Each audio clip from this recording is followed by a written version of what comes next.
Do you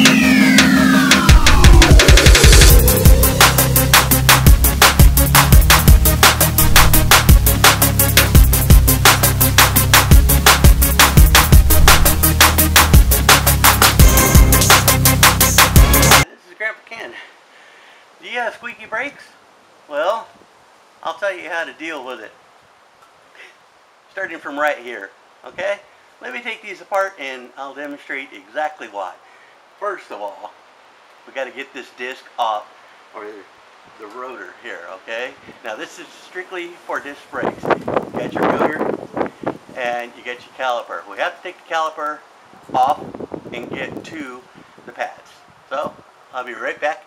Okay, the disc is, I'm sorry, I'm tired today, but the caliper's off. Make sure you got it in a secure place, because if it drops or anything like that, you don't want to stretch out the line. So put it in a secure place. If not, tie it up somewhere. That way you don't mess up the brake line. So what you do is, let me face this down a little bit. You take out, this obviously had a brake job before. These are semi-metallic brakes, and they squeak every now and then. They're good brakes, but they squeak. So what you want to do is, what I do is I sand these surfaces down a little bit, okay, and get them nice and roughed up a little bit, and then I'm gonna apply some stuff on the back, and I will show you what the stuff that I'm going to put on there. Let it dry, and then I'll reassemble it again. But also what you want to do is, right in here where the thing rides at, you want to make sure you clean all that up and then put some slide lube in there. So if you put some slide lube in there, it'll actually take away some of the squeaking as well. It'll absorb the squeaking sound. So anyway, let's get to it and we'll... Okay, what we're going to do here is, I've got some sandpaper here, and just going to rip a piece of it off, and I'm going to clean up the surface a bit. Now, one pad here looks like it's got a crack in it. So, see how nice and clean that is now? That glaze is what makes these things squeal. So I'm going to clean that glaze off just to verify that the pad isn't cracked. So, but sometimes it can fool you, so that's why I sand these things down, just to take the glaze off and verify. Okay, yes, there is no crack there, because it appeared that there was a crack right there, and I sanded it down a bit just to make sure. But like I said, if you don't sand them down, you don't know what's really on them. All you see is just the glaze, and you don't know if the pad is really cracked or not. Okay, so now that that's done, we are going to flip them over, and you could use whatever one you want. There's several different products on the market. I'm using this product here. I'm not endorsing it or anything like that. I'm just saying it works. Spray the back and clean it up a bit, and use it. Okay, what I had to do is put some paper down. I don't want this stuff all over the place. So what I'm going to do is spray it, put a nice coat on there. Make sure you shake this stuff up real good and mix it up real good. You don't want just the aerosol on there. You want to actually put a coat of the actual stuff on. You only want it on the backs.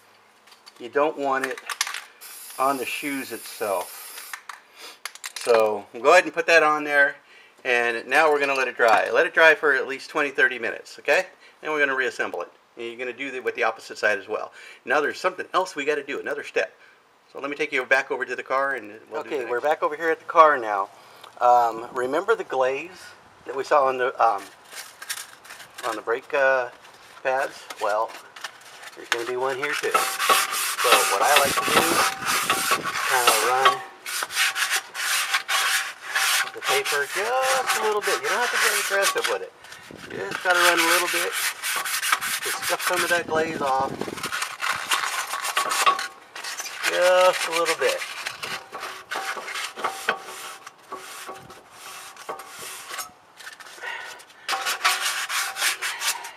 Make sure there's no rocks in there.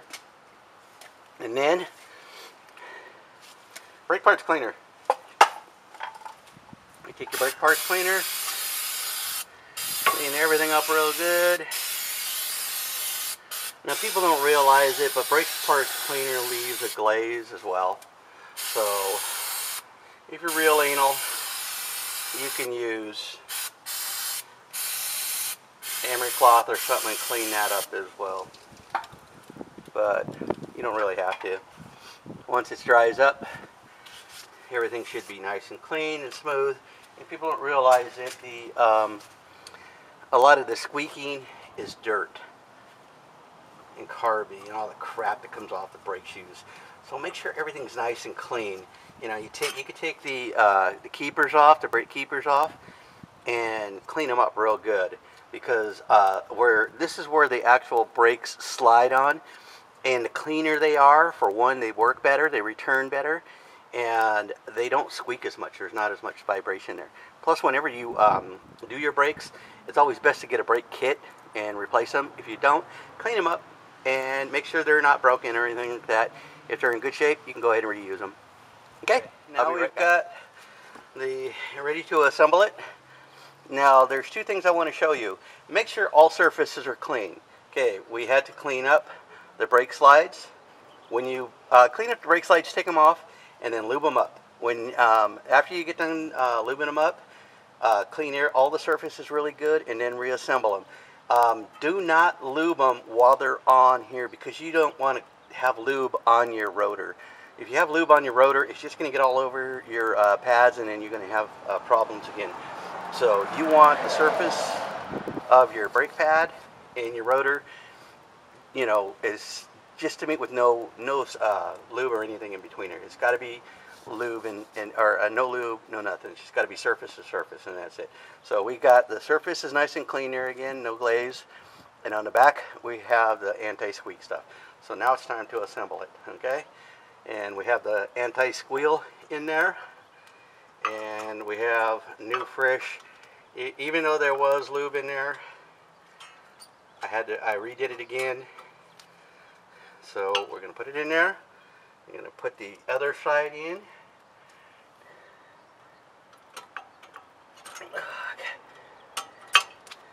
And I also like to make sure that all the surfaces are clean on the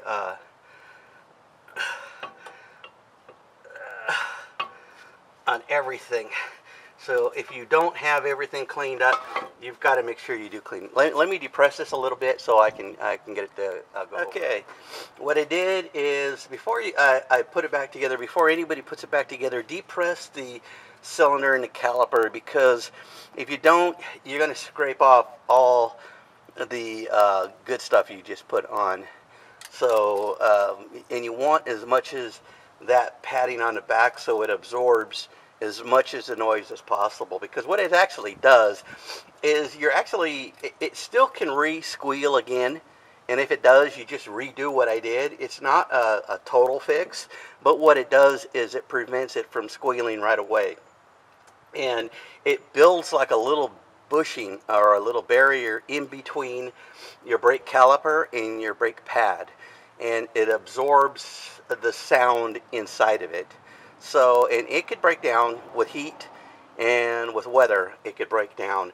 So it is just like a temporary fix, and it's sometimes it works for good and sometimes it doesn't work at all. But usually after your brake has been turned at least once, the squeaking actually can, and I would say in most cases will return. Even if you've done this, it can and will return, only because you've broken down the metal on the rotor. So, and if anybody tells you anything different, they're full of it, because I've seen it so many times. It just happens. It's just the nature of the beast. It just flat out happens. So anyway, that's the tutorial, and everything's back together. We're gonna make sure before you even do anything, when you put the tire back on, pump up the brakes before you take off. Make sure you pump them up at least 5 or 6 times before you do anything. Now in this case, we didn't open the system, so we don't have to worry about bleeding the brakes. So just remember, when you do this, or push the cylinder back in before you put the caliper back on, and then you slide it back on with ease. Then you go in there and you pump the brake about 5 times. We're going to do the other side now, and I'm going to call it good. So we'll test drive it, and when I test drive it, I'll come back. Now, we're on a test run in that Acura. Sorry it's not so bright, but let's see if we can get these brakes to squeak. Back out of here, and let's take a quick run down the street. Quiet as a mouse. Usually you don't have to go too far to see if you're getting it, so well, we've cured it.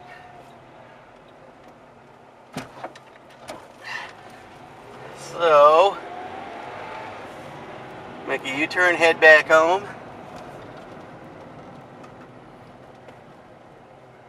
and we'll call it good. And we'll start on the next project. But squeaky brake problem, gone. It's Grandpa Ken, and I'm out.